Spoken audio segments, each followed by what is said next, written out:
নমস্কার বন্ধুরা, Indian helpful চ্যানেলে আজকে আমি সর্ষে ইলিশ নিয়ে এসেছি তোমাদের কাছে। আশা করি তোমরা সকলে আমার থেকে ভালো সর্ষে ইলিশ বানাতে পারো, কিন্তু সবার রিকোয়েস্টে আমি আজকে আবার তোমাদের সর্ষে ইলিশ করে দেখাবো। এই সর্ষে ইলিশটা তোমরা বাড়িতে বানিয়ে সবাই খাও। আজকে না আমার সর্ষে ইলিশ বানানোর রেসিপিটা ফলো করে তোমরা বাড়িতে বানাও, আশা করি তোমাদের খারাপ লাগবে না। চলুন বেশি কথা না বলে রেসিপিটা ঝটপট করে দেখে নিই। সর্ষে ইলিশ করার জন্য এখানে আমি ইলিশ মাছ নিয়ে নিয়েছি। এখন আমি মাছটার মধ্যে নুন দিয়ে দেবো, আর দিয়ে দেবো পরিমাণ মতো হলুদ, আর দিয়ে দেবো সামনে একটু লঙ্কার গুঁড়ো। লঙ্কার গুঁড়োটাকে দিলে মাছটা খুব ভালো লাগে খেতে। নুন হলুদ দিয়ে মাখানোর সময় একটু লঙ্কার গুঁড়ো দিলে মাছটা খুব সুন্দর টেস্টটা আসে। এবার নুন হলুদটাকে দিয়ে আমি ভালো করে মাছটাকে মাখিয়ে নিই। বন্ধুরা, মাছটা আমার নুন হলুদ লঙ্কার গুঁড়ো মাখানো হয়ে গেছে। এখন আমি মাছটাকে সরিয়ে নিই। এর ফাঁকে গ্যাসের মধ্যে আমি কড়া বসিয়ে দিয়েছি, কড়াটা গরম হয়ে গেছে। অবশ্যই সরষের তেল ব্যবহার করবে, ভালো সরষের তেলটা ব্যবহার করার চেষ্টা করবে, তবে রান্নার টেস্টটা ভালো আসবে। এখন আমি দিয়ে দেবো হাফ চামচ কালো জিরে ফোড়ন হিসাবে, আর দিয়ে দেবো 4টে চেলা করা কাঁচা লঙ্কা। ফোড়নটাকে আমি নাড়িয়ে করে 1 সেকেন্ড ধরে ভেজে নেবো। এবার আমি কিছুক্ষণ ধরে কালো জিরে আর কাঁচা লঙ্কাটাকে নাড়িয়ে নিয়েছি। এতে কি হয়েছে, কালো জিরে আর কাঁচা লঙ্কার গন্ধটা তেলের সাথে মিশে গেছে। এখন আমি তেলের মধ্যে দিয়ে দেবো হাফ চামচ জিরে গুঁড়ো, আর দিয়ে দেবো হাফ চামচ কাশ্মীরি লঙ্কার গুঁড়ো। হলুদ আর লঙ্কার গুঁড়ো দেওয়ার একটাই কারণ, যাতে তেলের মধ্যে কালারটা সুন্দরভাবে আসে। খুব সুন্দর করে একটু নাড়িয়ে চিনি নেবো। আমি অল্প কয়েক সেকেন্ড ধরে নাড়িয়ে চিনি নিয়েছি, খুব বেশি নাড়ানোর দরকার নেই। আমি এর মধ্যে দিয়ে দেবো এখন সর্ষে আর কাঁচা লঙ্কা বাটা। আমি এখানে সর্ষে দিয়েছি 50 গ্রাম, আর কাঁচা লঙ্কা দিয়েছি 4টে। সর্ষে আর কাঁচা লঙ্কাটাকে দিয়ে আমি ভালো করে নাড়িয়ে চিনি নেবো কয়েক সেকেন্ড ধরে। আমি সর্ষেটা হাতে বেটেছি, তোমরা পারলে মিক্সিতেও বেটে নিতে পারো। তোমরা পারলে সাদা সর্ষে কালো সর্ষে মিক্স করে খেতে পারো, কিংবা সাদা সর্ষে তোমরা খেতে পারো, কিংবা ভালো না লাগলে তোমরা কালো সর্ষেও খেতে পারো। খুব ভালো করে আমি মিশিয়ে নিলাম সর্ষের সাথে সমস্ত কিছু। এখন আমি দিয়ে দেবো ওপর থেকে জল। আমি এখানে 600 ml জল ব্যবহার করেছি।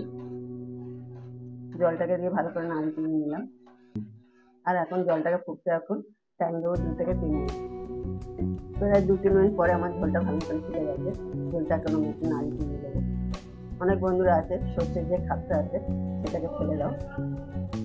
অনেকের প্রবলেম হয়, যাতে শরীরের না ক্ষতি না হয়, যাদের গ্যাসের সমস্যা থাকবে বা অ্যাসিডের সমস্যা থাকবে, তারা চেষ্টা করবে খাপটা ফেলে দেওয়া। এখন আমি নুন হলুদ মাখিয়ে রাখা মাছগুলো দিয়ে দেবো আছে।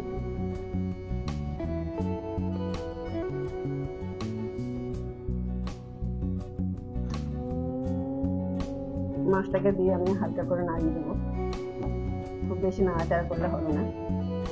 আমি এভাবেই 4 থেকে 5 মিনিট মাছটাকে ফুটিয়ে নিই।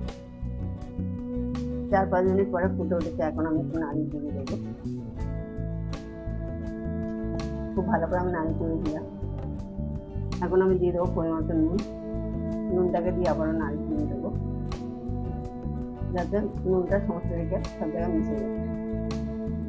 এখন আমি গ্যাসের আঁচটা মিডিয়াম আঁচে রেখে 10 মিনিট ঢেকে দেবো, যাতে মাছটা ভালো মতন ঢেকে দিয়ে পরে আবার আমি ঢাকাটা খুলবো। মাছটাকে খুব সুন্দর করে একটু আমি নাড়িয়ে দিয়ে দেবো। তোমরা যারা যারা আমার ভিডিওটাকে দেখছো তারা তারা আমার চ্যানেলকে সাবস্ক্রাইব করুন, কমেন্ট করুন, লাইক করুন, আর বেশি বেশি করে শেয়ার করুন।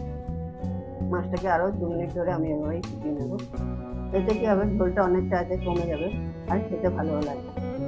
যেহেতু ইলিশ মাছ খুব বেশি টাইম লাগে না বানাতে, আর সময়ও লাগে না, আর হতে খুব সময় লাগে না। 2 মিনিট পরে দেখতে পাচ্ছি বন্ধুরা, ঝোলটা অনেকটা কমে গেছে। তৈরি হয়ে গেল আমার সর্ষে ইলিশ রেসিপিটা। এখন এটাকে আমি লাগিয়ে নেব। দেখুন বন্ধুরা, সর্ষে ইলিশটা আমার হয়ে গেছে।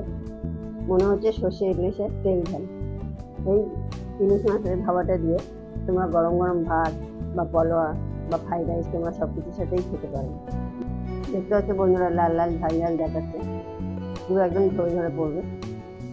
আজকের মতন বন্ধুরা আমি এখানে ভিডিও শেষ করছি। দেখা হচ্ছে অন্য কোনো ভিডিওতে। সবাই সুস্থ থাকবেন, ভালো থাকবেন। জয় হিন্দ, বন্দে মাতরম। আর এরকম নতুন নতুন ভিডিও পেতে গেলে আমার চ্যানেলে অবশ্যই কমেন্ট করে জানাতে হবে। আর ভিডিওটা আজকে আমি খুব বেশি বড় করিনি, শর্টে ছাড়লাম, যাতে তোমাদের দেখতে খুবই ভালো সুবিধা হয়।